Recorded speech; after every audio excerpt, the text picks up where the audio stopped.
Hey, Mystic Michaela spiritual family, welcome to Know Your Aura with Mystic Michaela. Today we have a guest, Hannah Berner. She's from Bravo's Summer House. She's from two podcasts, Burning in Hell and Giggly Squad, and she was even a professional tennis player. But first, hey, Scotty. Hey, guys. And yeah, we have a great episode today. There she is. She's in the green room already. She is warming up her serve, that is. She's actually serving. Tennis serves. Yeah, I get it. Yeah. That's great. Okay.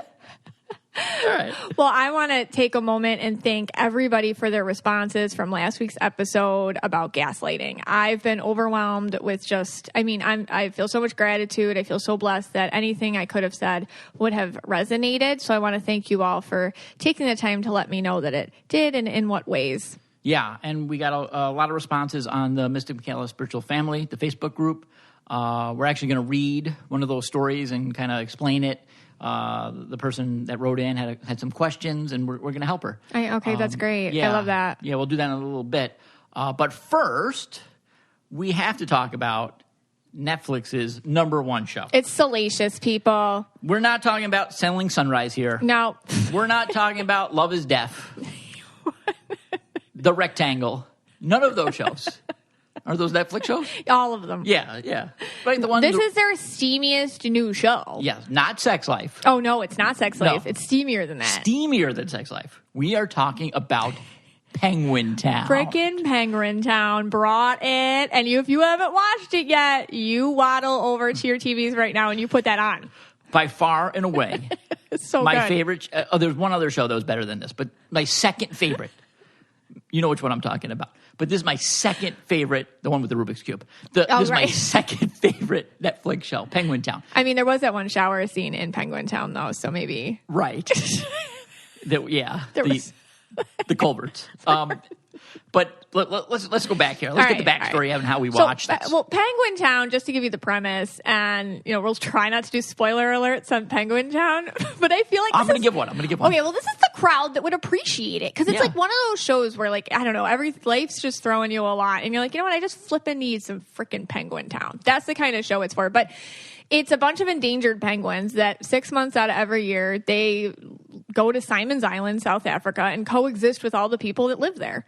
And it's just super cute. And they narrate it, and they give all the penguin couples, because they're monogamous, these little penguin couples, they give them all names, and it's a lot of drama. Right. So basically, we try to watch a show, before bed with Bree. Almost, not every night, but almost every night. Yeah. So we figured, hey, why not try this with Abby? Sure. Maybe, let's one just with Abby, and see what. So we came up with Penguin Town, and we watched the first episode. We loved it. So Abby loved it. The Bougainvilleas. Yeah. They give them last names like the Bougainvilleas because they have their nest under a bougainvillea bush. Right, yeah. Right. And, we're loving it. And the second episode, we met like Junior, and he got hurt, but they fixed him. Yeah, the rescuers took him. It was super cute. Really good. Yeah. Then there was this couple, I think was interesting. I can't remember what episode, but we'll say the third episode. And these are penguins, by the way. Yeah. Okay. Very, really too hot to handle penguins. Right. The culverts. Newlyweds. So we'll give them a little slack here. Yeah. But the culverts decide that they are going to create their nest. This is, if you don't want to get a spoiler alert, go ahead. Under the worst possible place they can possibly put a nest. Yeah, like a penguin highway. Yeah, they put the nest straight smack in a penguin highway. Yeah. Right under a concrete, underpass. Yeah. First of all, the concrete, it's very hot there in South Africa during the summer when they're there. So right away, the temperature of the nest is like... There's just so many issues. It's boiling. Right. And they have their two little eggs. Right. And everyone's trying to get through this pass. Yeah. All the penguins. I mean, they're literally... The culverts, they have my blood pressure higher. Yeah. Yeah. You were they're getting so really dumb. upset. I keep yelling at them. And what Abby are you guys was doing? very upset. Yes, because what happened was there was a rainstorm. And their nest was right in the path of this rainstorm. So when the rain hit, it flooded, and the eggs went downstream, and they lost one of the eggs. Well, this is my scene from my perspective. Scott screaming at the TV, "You culverts, you schmucks! You schmucks, you culverts, you schmucks!" And then Abby our 6-year-old, like, completely loses it. Like, this isn't just kid crying. Like, this is, like, she lost a best friend to death crying. Like, this is, like, sad. Like, we can't watch it. So now that ended it. Yeah, I mean, we calmed her down. Yeah. Bree came in, like, all jolly at this point. Right. And she's all giddy. Like, ooh, what's this show? Right. And actually, she picked it up with us from episodes 4 to whatever, 8, whatever. Yes, it's 8 episodes. 8 episodes. So, but Abby has not watched since episode 3. No, we don't even mention it. We don't talk about it. She doesn't Penguin either. Town. She forgot about it. We don't talk about Penguin Town around here. It might have ruined Penguins for her in a way. Yeah. You know, it is a nature show and things go down in nature shows, but for the most part, it does have, just so you know, because empaths need to know this, a good ending. It does. Yeah. But there is something terrible does happen to Mrs. Bougainvillea. Oh, God, yeah. Yeah. After her steamy time with Mr. Bougainvillea and the car park gag. That's a whole nother thing, people. It's a whole thing. Okay. You got to watch it. All right. All right. So basically, we spent way too long on Penguin Town review. We totally did. It's because we're not watching The Bachelor this season. No, we're after Matt James and Tyler Cameron season, the Hey Bro season. We're sick of it. We're over it. And it is on my vision board not to watch it. So we have not watched it this season, and we're actually better people now. Our IQs. Someone actually came up to me and said, Scotty, you seem like a better person. And you're like, I know. And I'm like, yeah. I know. I am. I feel smarter.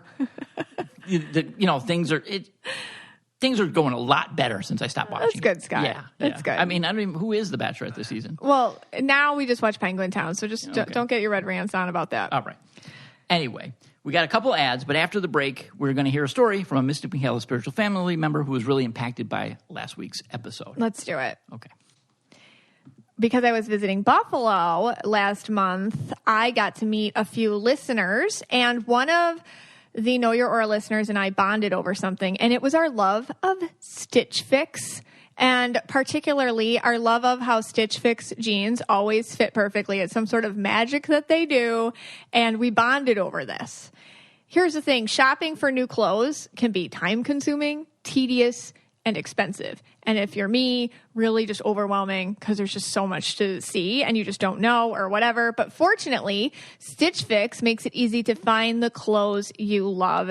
Stitch Fix offers clothing hand-selected by expert stylists for your unique size, style, and budget. It's completely different and a fun way to find clothes that you will love to wear. Each piece is chosen for your fit and your life, and it's the easy solution to finding what makes you look and feel your best. Try on pieces at home before you buy, keep what you love, and return what you don't. Stitch Fix has free shipping, easy returns and exchanges, and a prepaid return envelope is included. There is no subscription required. Try Stitch Fix once or set up automatic deliveries. You'll pay just a $20 styling fee for each box, which gets credited towards pieces you keep, and there are no hidden fees ever. Stitch Fix has styles and clothing to fit any occasion for women, men, and kids. They ship all over the U.S.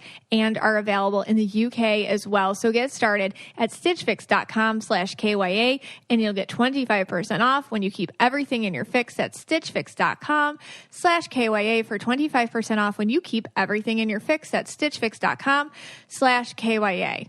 And try the jeans. Take the jean quiz and get the jeans, I'm telling you. It's magical. A new sponsor I am so excited about today. A lot of people think eco-friendly products are more expensive and less effective, especially when it comes to cleaning. Sure, it might say all natural, but you're not really sure if it gets the job done. Well, Blue Land has fixed that with its revolutionary refill tablets. Blue Land was founded on the belief that a cleaner planet starts at home. It's a simple idea. You buy the bottle once and you refill it forever. No more plastic waste. Just fill Blue Land's beautiful Instagrammable bottles with warm water, pop in one of the hand soap or spray cleaner tablets, and within minutes you have powerful and effective cleaning products in the most incredible scents like rose bergamot and lily mint. Blue Land also has convenient laundry and dishwasher tabs that come in chic and compact refillable metal containers instead of those big bulky disposable very nastily colored plastic tubs. Blue Land's stunning, high-quality Forever bottles start at just $10 when you buy a kit and are meant to be reused forever with money-saving refill tablets that start at just $2. So cut the plastic waste without sacrificing clean. Get Blue Land. You'll love it, and the planet will thank you. I got the whole kit. I tried every single thing. I did this for you guys. I cleaned my house, okay? That's a big thing for me to do for you, and I did it, and I will 100% tell you I am converted. I'm never going back. These cleaning products work as good, if not better, than anything else that I've ever tried. So my personal testimonial, go do it. Right now, you can get 15% off your first order when you go to blueland.com/KYA. That's 15% off your first order of any products Blue Land orders at blueland.com/KYA. That's blueland.com/KYA. Hey, Scotty. Hey, guys. So we have a story that a member of the Mystic Michaela Spiritual Family on Facebook put on the wall for all of us to read. And, Scott, I think you have that story for us. Can you please read it? Yes. Okay, go ahead. Okay. This is from Jacqueline, and she writes, today's episode, meaning last week's, was incredibly eye-opening and triggering. I'm at the point in my spiritual journey where I'm okay with that. I want to be triggered so I can change for the better and stop attracting narcissists. Problem, however, my current boss is a narcissist. How do I deal with this? It's someone I realistically cannot cut out of my life at this moment.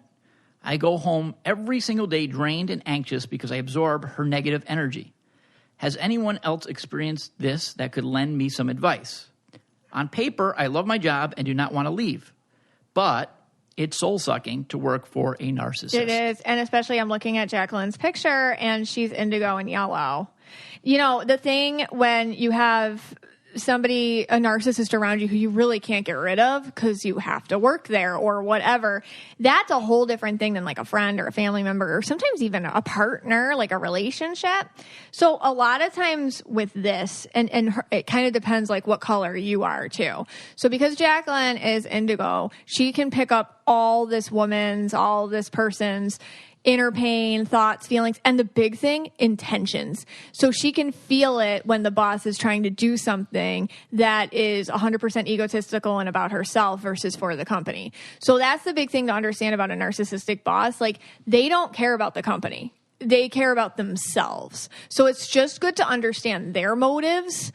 And, you know, they're going to always try to tout that like, oh my God, this is what I did, or, you know, for the company, or this is what we're going to do as a team. And they like to project a lot of their own stuff onto the team. Hey, you guys aren't this, or you guys aren't caring, or you guys aren't, you know, you don't have your heart in it. Well, they're just talking about themselves because they're really about them. They also love to project and deflect. So they're going to try to find some sort of sacrificial lamb in the company. And I can see with Jacqueline being yellow indigo, she's real good at avoiding, even though this is the draining part, being the person that gets the finger pointed at. So she can be good at like kind of knowing, oh gosh, they're coming for me. Let me just sidestep or do this or whatever. But that's a lot of like energy and stress that's probably adding to her life because she has to constantly be proactive. Does that make sense? Yeah. No, it definitely does. But because she's yellow, two, I'm sure the thing with Jacqueline and what gets her through is she just really pays attention to her work. And the good thing about her being yellow is she can respond, not react. I think that's a really important thing when you have a narcissistic boss. Like, they're going to try to get you to act crazy at some point. If you can consistently show that you're basically like a piece of furniture, that you're not worth it, that you're not going to give them exactly what they need because you just count to 10 whenever they say anything, or you have like a couple of, a handful of things you can say, like non-defensive responses that just get you out the door and to the next moment, they will move on to another target. It's just unfortunate because then you're going to watch them move on to another target and feel bad for that person in that situation. It's hard. I mean, it's hard to sit there and watch somebody abuse your coworkers and you try to sidestep the abuse. I feel like she'll survive it, like on paper, 100%, because that's what Jacqueline looks like she can do. She can survive it on paper, but emotionally, there's really no way of surviving it. No, I mean, because she says I go home every single day drained and anxious. It's so awful. That's horrible. Yeah, like she'll survive it on paper, but it's hard to survive it mentally because unless if there's some way you could physically move your space, like the most corner downstairs basement office possible, if you could avoid them as much as possible, like boundaries. Yeah, I mean, this is a real tough one. And I'm assuming that a lot of our listeners have a narcissistic boss. At some point, At some point, or they do now. And this one's hard because, you probably really need that job. Sure. If she doesn't really need that job or somewhere she can transfer to, I mean, if that was an option, I would say, yes, do that. But that's probably not the option. Yeah. You know what I'm saying? I mean, there might be people might feel there's really no way out here. If it's like a sister or a brother, you could just not talk to them for a few months and let it, or something, but this is tough, right? I mean, that's very tough. And this is probably one of the toughest ones. And the thing is with these narcissists, they find you. So you could transfer and it's going to be the whole thing again. You know what I mean? Because they're going to keep finding you. And I feel like Spirit does this to us to kind of be like, okay, how can you create boundaries? What can you find out about yourself in the midst of it in a lot of ways? Because sometimes these narcissists, they end up pushing us to do things that we otherwise wouldn't have done if we weren't as uncomfortable. And sometimes that's going into our own businesses or sidestepping into something more solitary or taking the tools that we have so we don't have a boss directly over us anymore. I mean, that can sometimes be part of it too. But it's a quandary. That is difficult. No, that definitely seems like a tough one. I mean, and that's like a double-edged sword, too, because they're in a position of power over you. Yeah. So they hold more cards. Oh, they do. Than most people. Yeah, because they can write a script. Right. And then you either... And usually the narcissist knows exactly who to schmooze and exactly who to abuse. Yeah, that's what they know how to do. So they know how to schmooze the people that are going to believe them and abuse the people that don't have the power. And you know exactly where you fall in one of those two categories. And that's where the freezer comes in. You gotta write their name down and you say, leave me alone, and you stick it in the freezer and never touch it again. Right. And you hope they get fired. You hope the company a little family trick for you, Jacqueline. Yeah, you hope they get exposed, they get fired. Exposed. Or maybe they just have a come to Jesus moment and they become a better person somehow. Yeah. Whatever. The freezer. Give it to the freezer. That's when all else fails.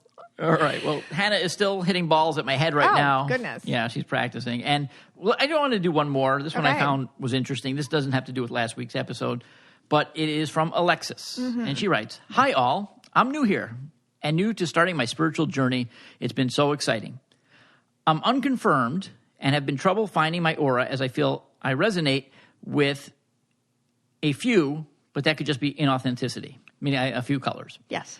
Anyway, while starting to talk to my spirit guides, I've asked for clarity and signs. This morning, I was tailing a car for quite a ways with the license plate that read Indigo. Oh, wow. Yeah, that's pretty cool.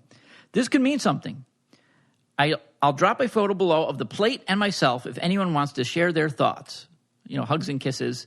Thanks. It's been a pleasure listening to all these perspectives on the MMSF. So I'm looking at her. And what color She is indigo. She's indigo. That's a cool. And she gave us that's really neat. No, she's totally indigo. Alexis is indigo. She has purple too. I feel like that's going to, she's purple too. She wears a little inauthentic red. Yeah. But that feels like it's got something to do with just life and work and possibly some sort of activity that she does on the side here. But yeah, indigo. And I can see why that's the one that Spirit showed it to her, because I feel like that's the one she's got to work on the most. Because she's got that red going a little bit. Yeah. I feel like her vulnerability is the thing that they're embrace it, love it. That's the thing we want you to really notice about yourself. Yeah. So I think that's cool that that's the one that they sent her. Okay, that makes sense. And the red's probably why she was tailing the car. Oh, yeah. And the purple's why she was talking to her spirit guides. Right. Because the indigo would probably be the one that'd be all right, back off that car and give them some space. And the red in her is come on, let's go. Yeah. You're a little slow. All right. Well, thanks she says she's a new member, so yay, that's great. And now you know your colors. All right, so we have 2 more ads to do, and then we got this incredible interview with Hannah.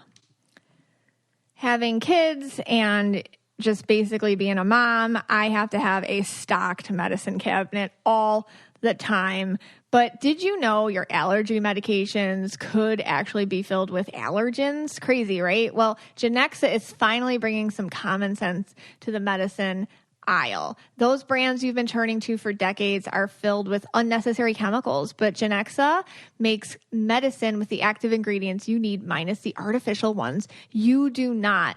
Genexa was founded by two dads. So cute. On a mission to make clean medicines, Genexa medicine has the same effective active ingredients you need without unnecessary artificial dyes, preservatives, and fillers. Whether you need to manage pain, allergies, or just the common cold, Genexa treats the same symptoms as the leading brands. They have everyday essential medicines for adults, kids, and infants that cover a variety of health issues, so your whole family is covered. Genexa has a huge network of healthcare professionals across the U.S. helping patients and their families join the clean medicine revolution. It's real medicine made clean that I feel comfortable giving to my family. So start cleaning out your medicine cabinet today. Go to Genexa.com/KYA for 20% off your first purchase. Go to Genexa.com/KYA for 20% off your first purchase. That's Genexa.com/KYA. Your perfect hair is voluminous, full, and shiny, but how does it smell? Function of Beauty's custom hair makes sure you don't neglect the most powerful of your body's senses. You know, I absolutely love to embrace summer, and I'm doing that right now with the mango scent from Function of Beauty. I like to lather it up. I like to stick on that conditioner. Then, you know, you can get their leave-in conditioner too. You smell amazing for days after you wash your hair, I'm telling you. Function of Beauty is the world leader in fully customized hair care. They create your unique formula based on a short but thorough quiz to give your hair everything it needs to look and feel its best. Every product is sulfate and paraben-free, vegan, cruelty-free, and there are over 60,000 real 5-star customer reviews. And Function of Beauty fans are absolutely wild about the fragrances, and for good reason. Your hair has never smelled so amazing. Try tropical mango, like I do, sweet peach, crisp pear, or subtler scents such as lavender, rose, and eucalyptus. If fragrance isn't for you, that's cool. You can get unscented as well. So turn your beauty routine into an aromatherapy session, a tropical getaway even. Go to functionofbeauty.com/KYA to take your quiz and save 20% on your first order. That applies to their full range of customized hair, skin, and body products. That's functionofbeauty.com/KYA to let them know you heard about it here. Thank you so much. We appreciate that. And to get 20% off your order, that's functionofbeauty.com/KYA. Yes, it's been amazing. I love using them. I've been using the onions and carrots. Oh, onions and carrots. That's you smell like dinner. Yeah, it's really tasty. It's yummy. It's really yummy. No, but for real, we really appreciate you guys always using our codes when you can for the sponsors. It helps us a lot. It really does. All right, so Hannah has broken a string on the racket, but she is ready to go. Let's talk to Hannah Berner. Okay, Mystic Michaela, spiritual family, I am here with Hannah Berner, who you may know from Bravo's The Summer House. She's also one half of a host on Giggly Squad podcast and her own podcast, Burning in Hell. And I'm so excited that she's here with us right now. Hey, Hannah. Thank you for having me, Michaela. It's an honor to be a part of your spiritual family. Oh my gosh, you are. You are. You know, it's okay. So how I found out about you, because I have to confess, I don't watch Summer House, even though everyone's like, please do aura readings on everything that's going on, and I feel like I don't watch it, you know? So I knew about you through one Girls Gotta Eat, because you were on there, and I thought you were so entertaining and funny. And then so many people were sending me this tweet that you wrote. They said, like, I got this so many times in my DMs. It was this one. I act pretty confident for someone who gets crippling anxiety every time I have to interact with anything that isn't a cat or a dog. That's literally me in every sense of the word. During quarantine, I started volunteering at this animal shelter. And by volunteering, I mean, I was socializing the cats. And I was like, this is just helping me more than anything. So I love animals is more of my story. So do you know your aura? No. I mean, all I know is what you've told me, but like even the little bit you told me was eye-opening. So when I got that tweet, I was like, okay, I got to check her out a little further. So I was looking at you, and you're very layered. So it's interesting. So you definitely have that indigo blue thing going on, which we've started calling over here blue to go. And I know it's like kind of cheesy because it's like you feel other people's feelings. It's your own, like that. And I feel like that gets overused a lot, like out in culture and whatnot. But with you, the way I see it is like, you really do take in a lot of stuff and then alter your humor or your behavior, like just how you work. I feel like you try to be more relatable because of it. Like it's almost like you take it in and then filter it and then give it back to us in a way that is digestible or has been explained humorously. Does that make sense? Yeah, well, it's funny because I've always been really weird with socializing where when I'm out, I'm like the clown of the party, I want every interaction to be like as good as possible. I put a lot of pressure on myself to make sure everyone's having like a lot of fun. And then I'm exhausted. Yeah. And then I like go home and I like turn the lights off, cuddle with my cat, and I like need that recharging time. But I never really understood why. And you're right. And I feel like now people joke about like that girl who said she's an empath, like I'm intuitive, I'm better than you. But part of me was like, when I heard what an empath was, especially because I've had a lot of relationships with narcissists. Oh yeah. I started to be like, wait, I hate that girl who's like, I'm intuitive, you're hungry, it's lunchtime. But I like really do feel like sometimes like I need to take a shower after like a big social event. Yes. Everything you just said is so blue to go. Like, it's true because people who truly are the empaths, like, I feel like we try to highlight on here, it's that you don't say this stuff to other people. You know what I mean? Like, you don't go around like, whoa, that, like, hurt my feelings. Like, 3 days later, you're like, holy crap. Like, I had to process that. Like, this altered me. This changed me. I need to isolate to try to know who I am again. Oh, my God. That's how it really is. What's funny about me going on a reality show is I'm actually so bad with confrontation. Yes. We have to talk about that. Horrible. Yeah. And I grew up in a family and a lot of friendships where like there actually wasn't a lot of fighting. It was either I was like, okay, I deserve that, or I was like, how do we just get out of this situation in the most pleasant way? There wasn't a lot of yelling growing up. I was like fortunate in that, but it's like I dealt with my own anxiety. Sure. So when I went on a show, it's so funny. The first season, I remember some girl was like saying that I wasn't feminine enough. Okay. And I remember at first being like, okay, that's weird, but like, I don't care.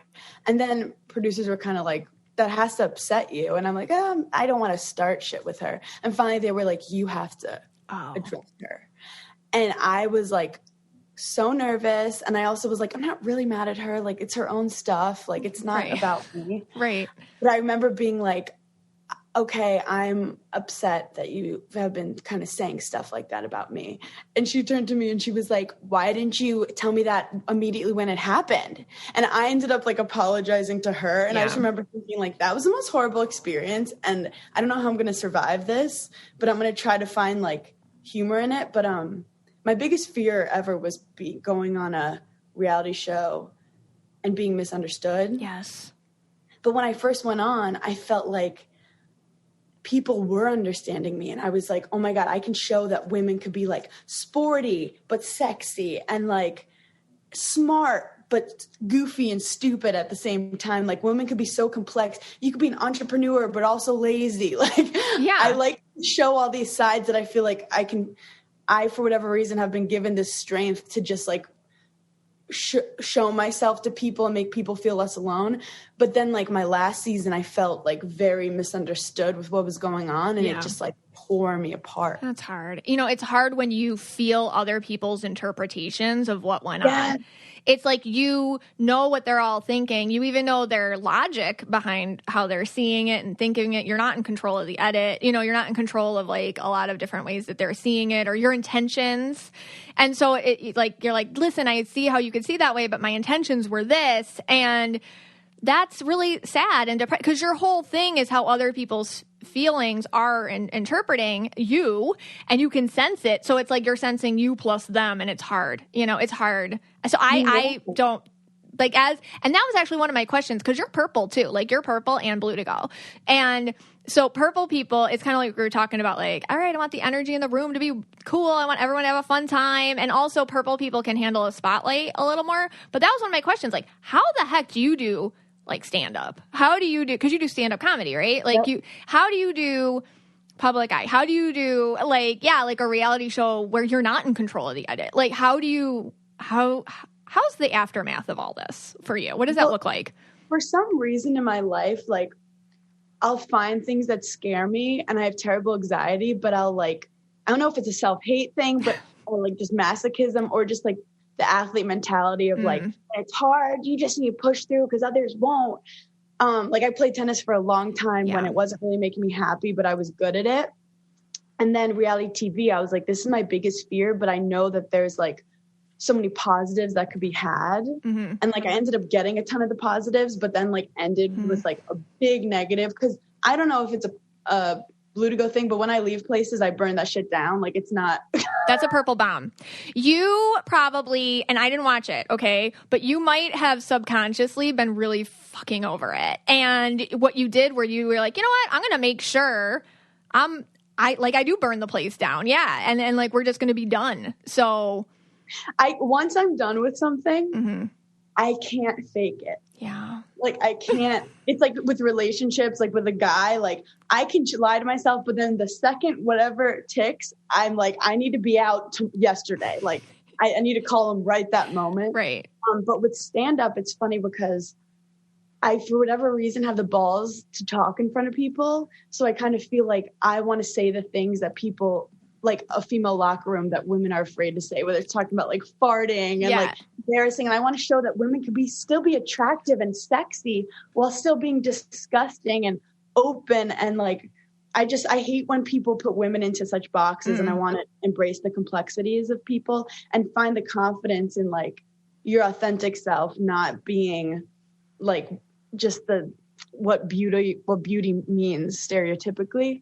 So in front of people, I feel like I've enjoyed stand-up because a lot of stand-up is likability. It's not a speech. It's a dance between two people. So it's like, I need to understand the mood of the room, what they're feeling, what they want, and be like, it's a lot of empathy. Yeah. You know, like, what don't they like? What do they like? And then calling out like everything in the room. Even if I say a joke that made people uncomfortable, being like, okay, we're getting boundaries. That was a little far. We got a little tight.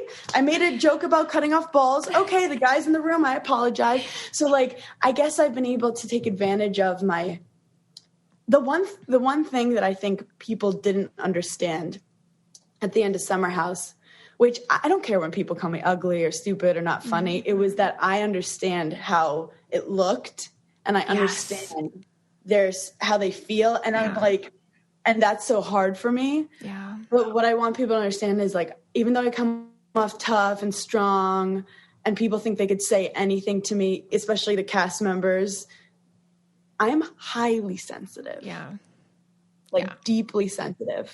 And I don't forget things that people do. I don't forget energies that people give me.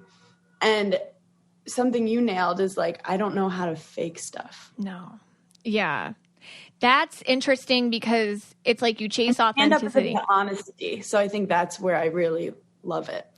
I feel like with you, like everything you just said, it seems like you seek out places to do the Phoenix rising from the ashes thing. Like, it's like, let's just, like reinvent myself in a lot of like high pressure situations. Another thing with you, and I told you this like when we were DMing, you have like this like psychic or armor color. It's like a red, and it's like inauthentic, but sometimes people are like, does that mean I'm fake? Like, no, it feels like to me like a protection that you'll put on. And I wonder if you wear that when you go into these like highly volatile or like could go either way situations, but man, you level up. And it seems like that's what's happening to you now. You're like, even though this kind of crashed and burned or whatever, you're saying, it feels like, but you're going to come out of it. And what's going to happen is you're not attached to that anymore. So it's going to be all you. And maybe you like it that way. Maybe you like it to be like, you know what? I have to carve my own path. If that makes sense. Yeah, no, 100%. Because I mean, I was a tennis player, which is a very like solo activity. Yes. Stand up is very solo. And I've been in organizations that like I'm in and it goes well. And then towards the end, like sometimes a group mentality I don't vibe with. And then the place gets burned down.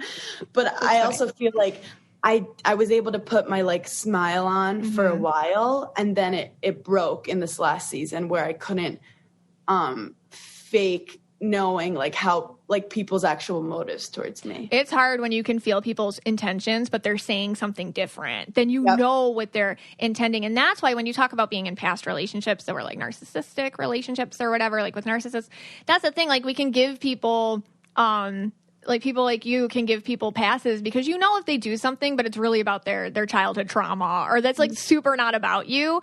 But what you're saying is like people were coming at you and it was truly about you. Like it was they wanted to take you out or down or who knows. I didn't watch it. Like I said, it's just, it seems like from what you're saying, you felt their feelings coming at you. And that is hurtful because how do you, and you know, I know it's just for like a show, you know, and I get that, but I can see like you on the other side of it now. It probably feels very isolating or islandy a little bit.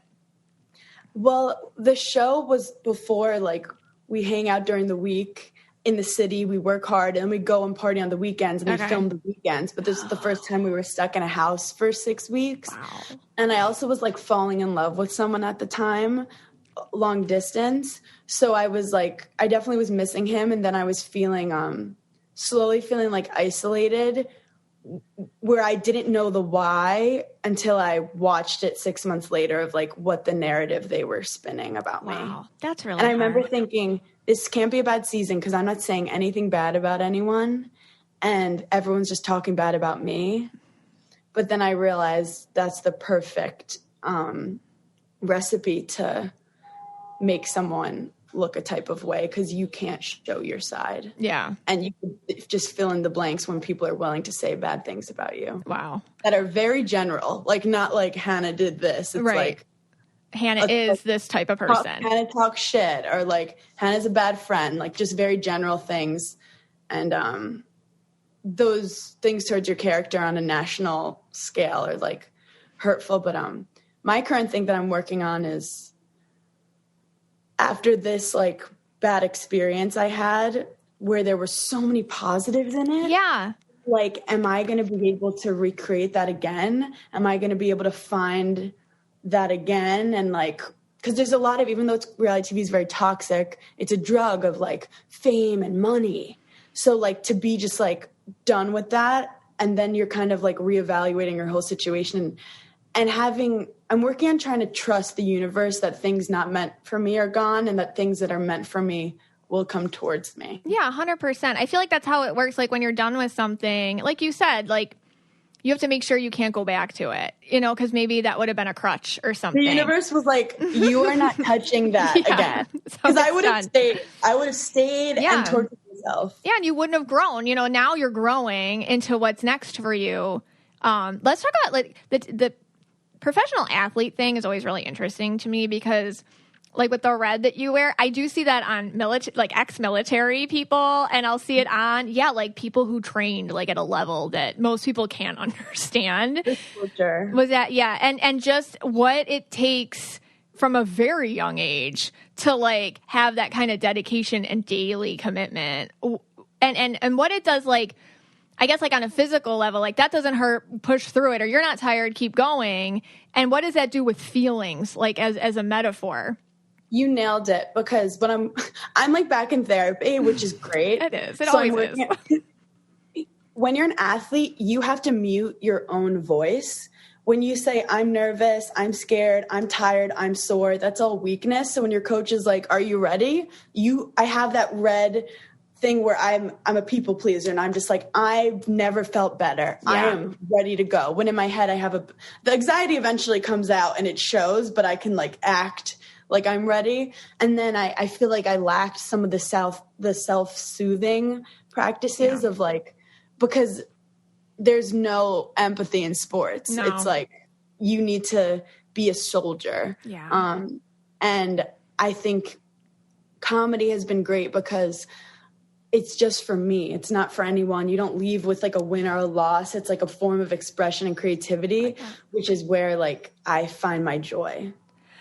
I think that's fascinating. Just like on that micro level of how you can take that same, I guess, like push or surge or creative energy and put it towards something that it's about you. And why did you stop the tennis? Like, was it something, like you said you were unhappy with it, but over time, was it just kind of like a culmination? Was it just too much pressure? Like, what was it with you that made you kind of just, I'm done? So I was actually suffering from like severe performance anxiety. Wow. Okay. But I was still like winning, which was hard.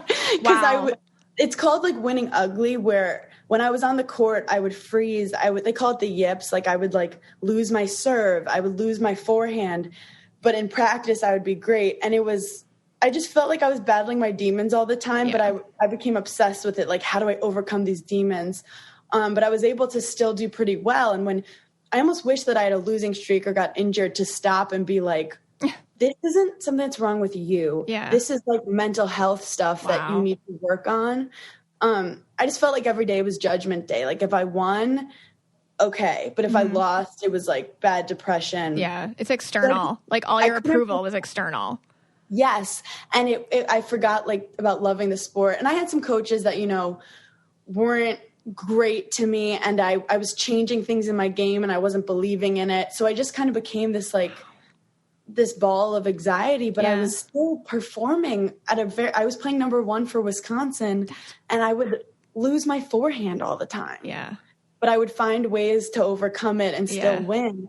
But like at 22, I remember being like, I actually got hit by a car in college. Okay. And I was fine. It was like a bad muscle contusion. And it was right towards like a big tournament at the end of my career that I felt like if I did really well, it was like, okay, you're meant to go pro. But I ended up losing a bunch of matches by like barely a point or two, like 5 matches within like a couple points. Oof. And I was like, this is a sign. Yeah. This isn't making you happy. And you're too fucked up with these bad habits in your head. Like, if it's meant to be, maybe come back to it. And then I did sales, which was a similar pattern. Yeah, that red. Yeah, you're following that inauthentic red thing. Yeah. Yeah. Where again, I was doing so well. Yeah, I'm sure. Miserable. I would cry in the bathroom. I was making so much money for my first job. Oh, I'm sure. Because you're blue to go, so people like you. You're genuine, so people are like, "Ooh, sell me something. I believe you." I'd be like, cracking jokes. But I also, as someone who like takes in so many emotions, I was like, this is a sensory overload for me. Yeah.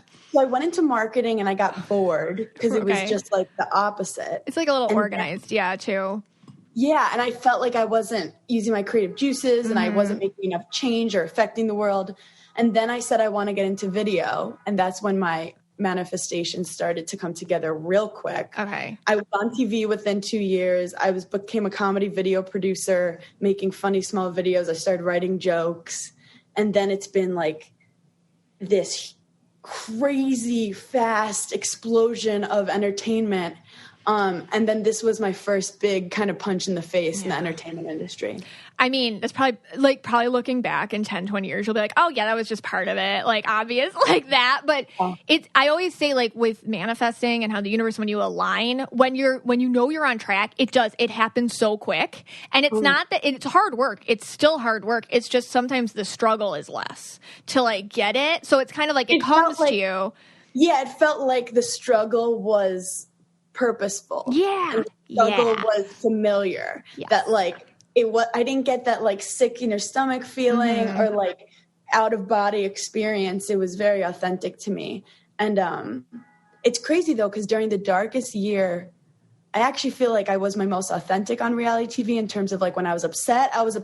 Yeah. And then when you give so many emotions, it's easily manipulated. Oh yeah. But during that time when I was being like crazy authentic, full of emotion, was when I met the love of my life. I was just going to say that. Is that when you met? Crazy. Yeah. Because you're engaged now, right? Yeah. And I do know in the past, I definitely must have had that red around my neck because with most guys, I could just kind of convince them that I'm like sporty, likable, chill. Yeah. Which is like, I'm so much more complex than that. You're not going to find your soulmate being so like, funny. Chill, sporty girl. And when I do a lot of readings, you know, and so when, just like you're saying, I'll get somebody and I'll be like, listen, you're kind of wearing an inauthentic color, which means it's hard to date because they're meeting not the right you. And so one, you're bringing in the wrong people, because like, you're just going to attract what you are, you know? So, and then two, 3 dates later when you're like, hey, I have emotions and I like cats and astrology. Yeah. And I like to sleep a lot. And then they're like, oh, who are you? And it's just, it doesn't work. And then it's just like a pattern, you know, that can form. And you got to get messy. You got to get messy to meet the right person, which just sounds like what happened. I was crying all the time. And I'm not a big crier either, but it's like he saw this like really vulnerable side to me that he connected with. But it's funny because in the past I was going for all these emotionally unavailable guys or guys that I like wanted to seek their approval, kind of like a tennis player. External, right. Trying to get their coach to win over their coach to be proud of them. Wow. That's deep. That you could like articulate that and grasp it and then like see it as like that's huge. A lot of people are in the midst of it, but they can't like put words to it, you know? So I was in these like weird situationships, guys being like, I'm not going to have sex with you, but like, I really like you. And I'm like, okay, well, this is a sport. Let's play it. Yeah. Like, just weird. Control things. Who were they? Like, what? It was actually on the show. And like, that got kind of twisted too, to make me look like I was just like making the relationship up in my head. Well, I like that too. Like when you were talking about how you want to kind of reframe what feminism is, you know, and reframe what a girl is. Of course, it's just too easy to, you know, edit that into she's psycho or just like insecure or like who knows what. I'm sure that was the tone. Well, it's funny because at first, my previous season, that was a great season for me. I was kind of playing the like, I'm a cool girl. I just want to have sex with this male model. And everyone kind of loved it. Yeah. And then the next season, I was like, you hurt me and that's not okay. I don't like how this guy's talking to me and I'm going to stand up to him. People obviously didn't see the things that were said that made me so upset. Right. And then I met the love of my life. And people were like, Hannah's the worst. I have to look at it. Can I read his aura? Is that okay? I would love you to read his aura. Okay. His name's Des, right? Yep. Des and then I see him. All right. So when I look at his picture, I see green and blue, which I think is, but when I look at him, he's got such a big heart. So that's like the blue. So it's in there, but he's also like you, like I get this need for authenticity and this need to like laugh at things that it's kind of like you can either cry or laugh. And I feel like you guys both have that thing. Like we could cry about it, but let's laugh about it. And it's kind of like this dark sense of humor, this cool, you know, I have that too. So I get it. The first time we met, I was like annoyed with my dad because it was my first date in 6 months. And my dad was like, I'm changing my tea time. We have to leave half an hour early for my golf. And I'm like, Dad, I'm trying to meet the love of my life. And I've been alone for 6 months. I don't even have my hair ready. And he's like, I'm leaving. Car's leaving now. And I got so mad at him. And I'm like, about to meet Des for the first time, and I'm pissed off. And I get in the car, and most of the time that's when you put on the red. Like, hey, But instead I was like, my dad is being such a dick right now. And he turns to me and he goes, at least your dad's alive. Oh my God, that's so sad. But like funny. We start crying, laughing. And from that moment, I was like, this person's special. And I used to go for guys who were different than me because I thought I needed like a calming energy or like someone who was just like really different from me and like shy. Yeah. But we have this intense relationship because we're very similar. Yeah. So we get each other. We're hard on each other sometimes, but it's because we don't bullshit each other because we kind of, we're very similar. He seems very smart too, you know, and you are smart, but like the way that he's smart is kind of like quick observational, like, and also like he can take a little thing that somebody does and break it down into like probably some like life altering, like psychological, like he just figured it out. Mind works. And I used to have a big guard up where I would find guys who I didn't respect how their mind works and just be like, he's hot, I'm having fun, I'm just like so cool. And with Des, like he speaks all these languages, he cares about history, and cool. I'm like the like not book smart one, I'm the street smart. So I'll sit with him and I'll just be like, so what happened in World War II? And he's like, so, and like 20 minutes later, you're like, okay, that was good. He's like, oh no, that's part one. We're going to keep going. He fascinates me how his brain works, and I like that he's smarter than me. He's green. Green people tend to be just more intellectual, or they care more about like facts or research based kind of things. Love it. Yeah, whereas you being more purple. Hilarious that I don't know things. I'm like, no, I don't know. You grasp it. I could. I don't have room in my brain for that. I'm busy worrying about stupid stuff. It's harder to like you're more like the overall grasping vibe catcher, and he's like, ooh, let's dig, and you're like you said, I'm the same way. So I get do it. trivia nights. Oh, I don't do it. No, I can't. Yeah, you're right. And I wonder. I feel like because our brains, as more purple, and then like you're blue to go. I'm similar. Like I feel like our brains are too occupied with what is that? What's going on with that couple over there? Or is she okay? And that's or tennis, like I would be on the court and I would literally be like, okay, what is that person thinking over there? Yes. Why did that person leave? How is that ref like not focusing on this? I had a bazillion thoughts going on in my head that were like not beneficial. Yeah. That's why they say dumb jocks are good. Like it's not about being stupid. It's about your mind being quiet so you can really perform. Where in comedy, when I'm on stage, I'm doing my joke while observing these people eating this mozzarella like burrata that I'm about to make a joke about, and then because those people over there are gonna like it. Like the ADD and the overanalyzing is like what fuels my creativity with stand up. It reminds me like what's going on with Naomi Osaka. Like when she wouldn't do the press, I was like, well, of course because she's indigo. She's indigo too. So it's like you can't. How can she think about what she was going to say to them and then play a good game? You know, it's too much going on in her head. I don't know. Did you relate to her when all that was going down? I definitely related to her, but it's interesting because I feel like so many players relate to her. Yeah.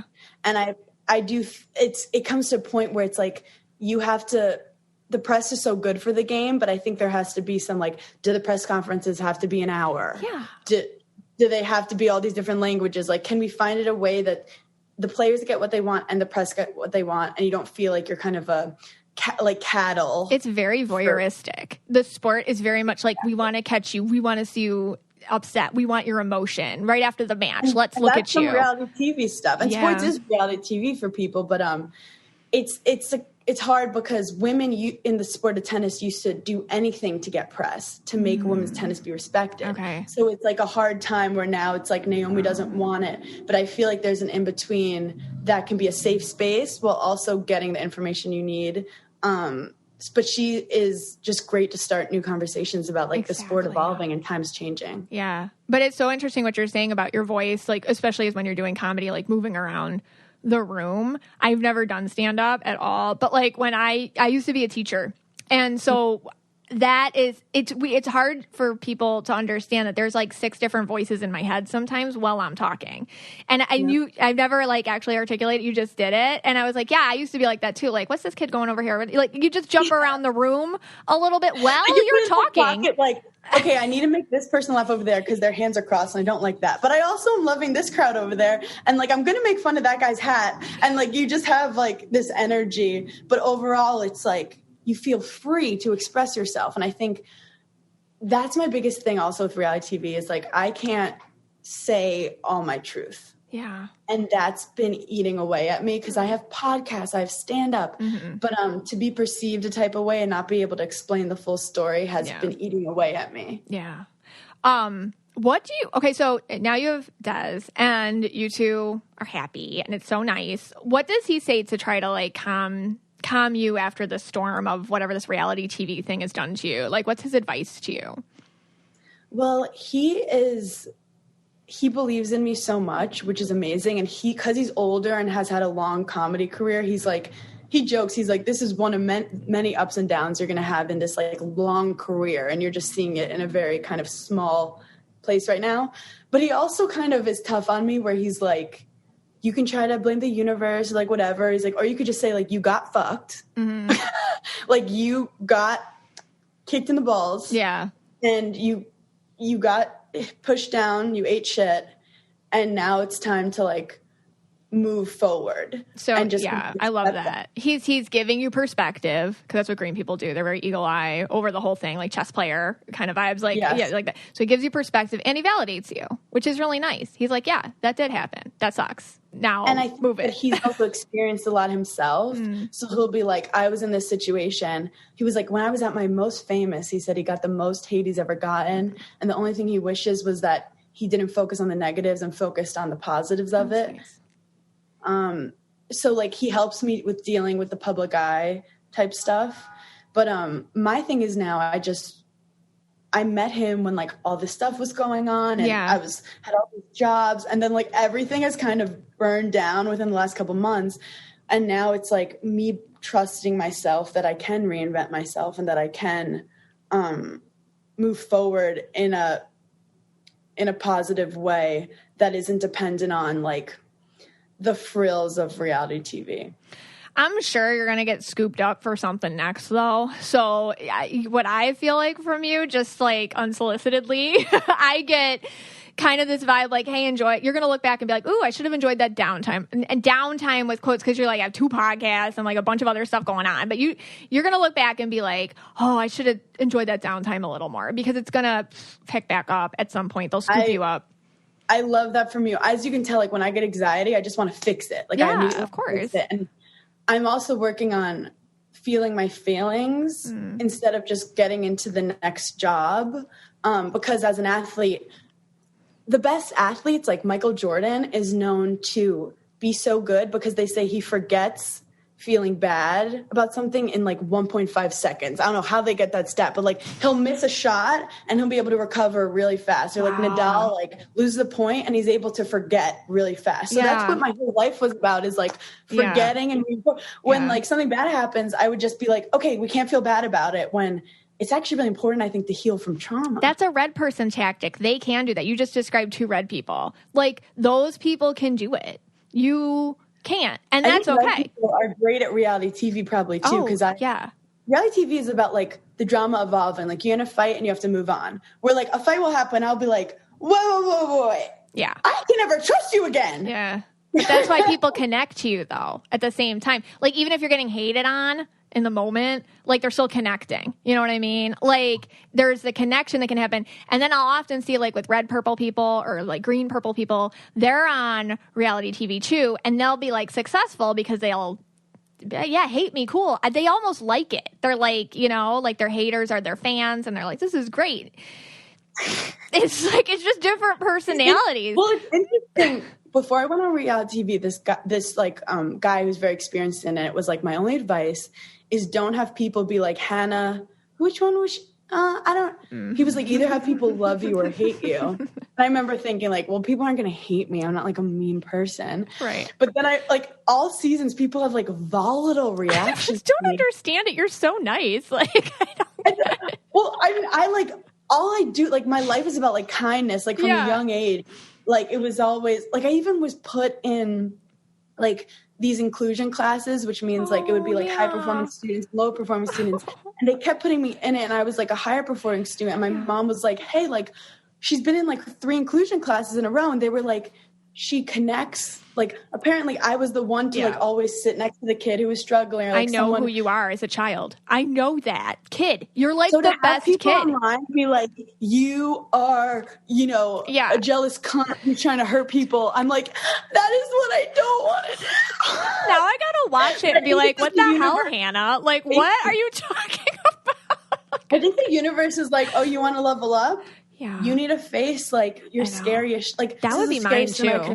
That would be the scariest thing that could happen to me. I will honestly, like, if I'm misinterpreted one day as like mean, I would just like, so I can't imagine that. So I, just from one empath to the other, like that's got to be torturous. Yeah. But then you also, I'm working on like thinking back to big picture, and it's like, what is misogyny?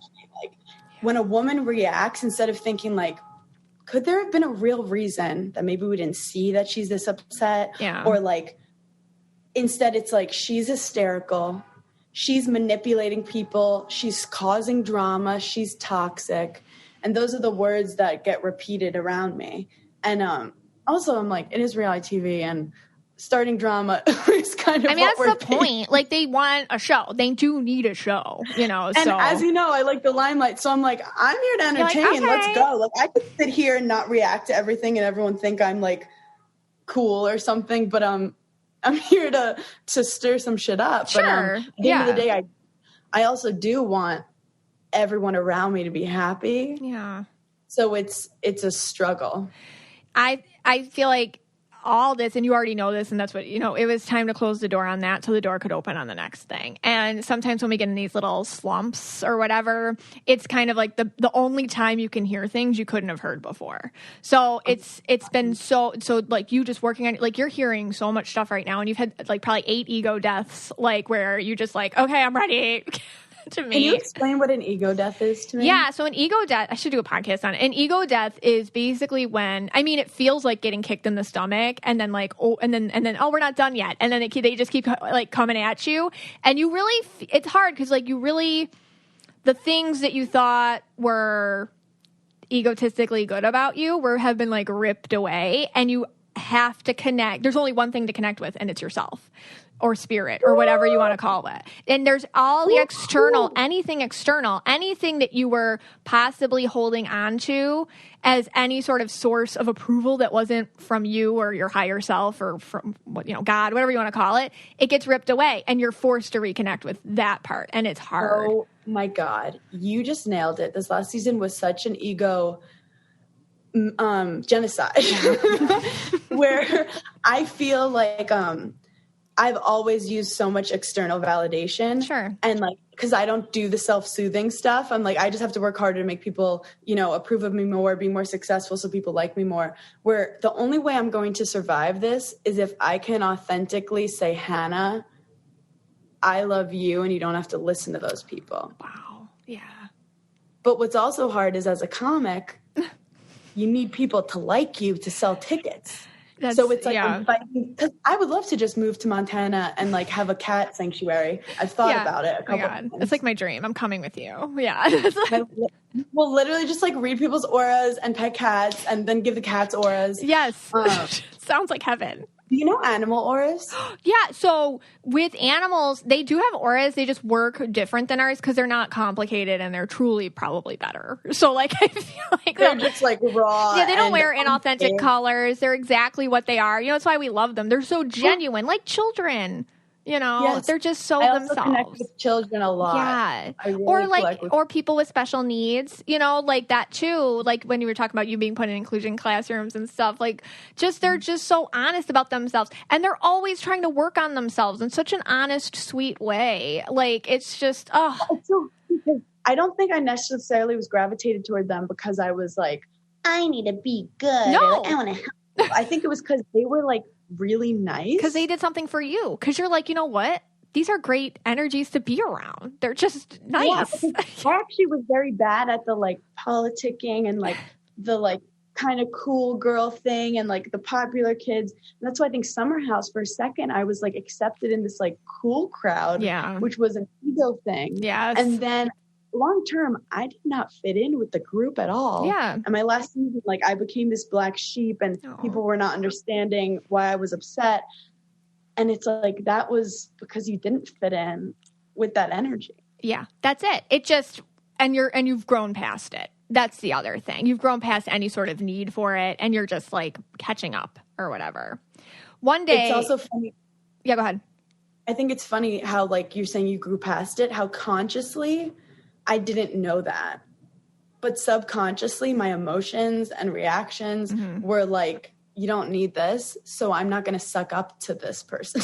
Yeah. And that's what we call over here a purple bomb. It's just kind of when you didn't mean to do it, but then you kind of did, like looking back, you're like, maybe I did. And I don't know, like you probably think about other times in your life, you're like, ooh, I purple bombed that shit. Like, because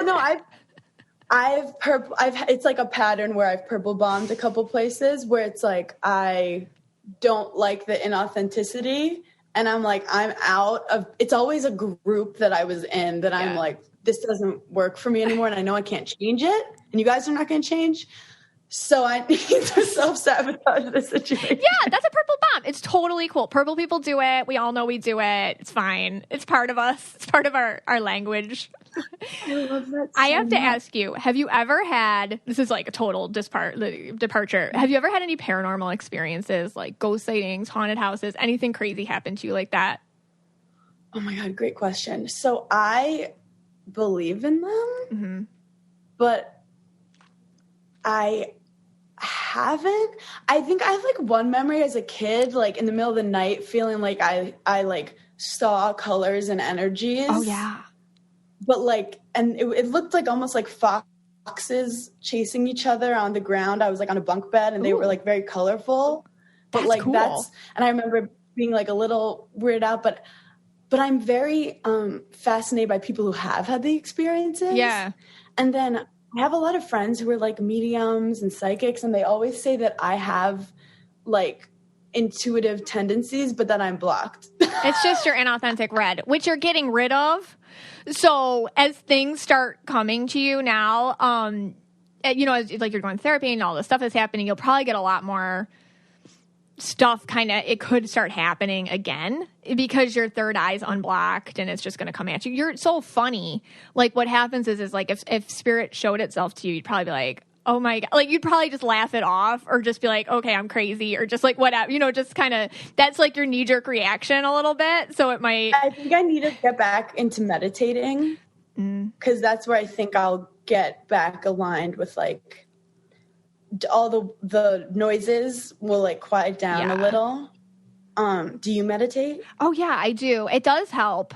Sometimes it's hard to meditate because like, you know, you start thinking about your shopping list or like all the crap you got to do. But the whole color, the thing with you is because you're purple, you do get spirit message. You just think it's like your own emotion or whatever. So it's really just separating probably the thoughts in your head. Like, okay, Hannah's thoughts from Hannah's ego, from Hannah's, you know, spirit guides, you know, like that kind of thing.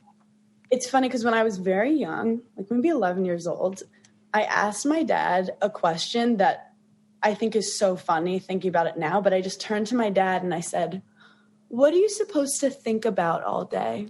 Wow. An 11-year-old. That's deep.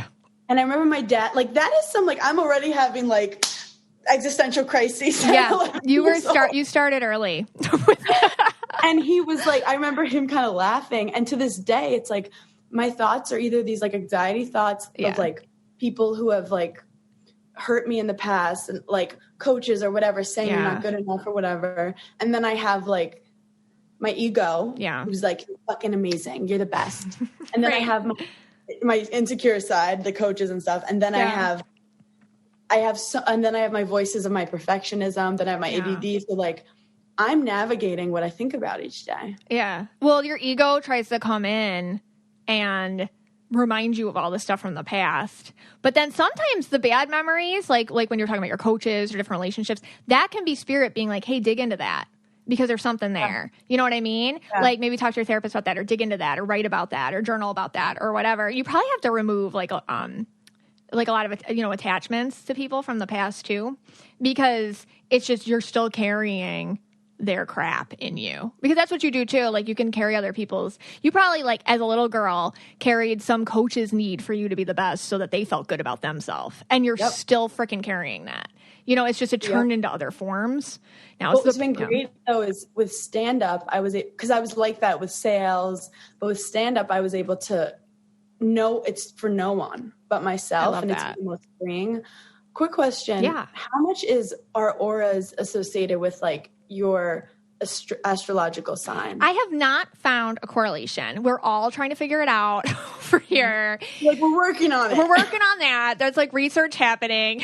There's not, like I'm always like anybody that can explain. And I've had people like be like, hey, maybe like this or whatever. For me, it's more like personality types that you chose before you came here, like that, like filters on your personality. So like I wonder if like a red Virgo could be this way, but a purple Virgo's this way, you know, or you know, a yellow Virgo's this way, like that a little bit. I think it's more like that.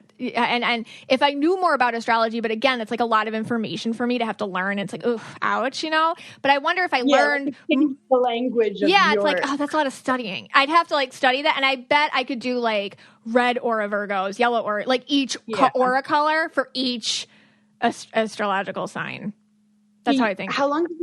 Now I'm like fascinated. How long does it take you to see someone's aura? I see them right away. It takes, because it's just, I see it, but then to dig in, that can take a little time because, like, especially like for you, for example, you're more complicated. So you have like that red that's like, honestly, I don't see it a lot right now. I'm just on this Zoom call, but like on your Instagram or your pictures or this, you know, it's kind of more there.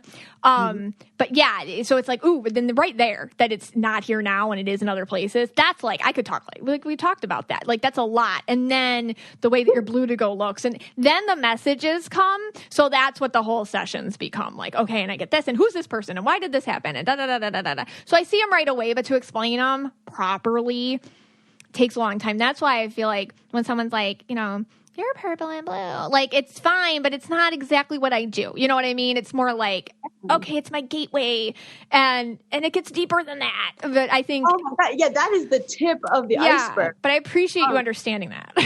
Well, yeah, it's so funny because we talked about it on Giggly Squad. Yeah. Paige was just like, I love pink. And I'm love like, her. It's so much deeper than that.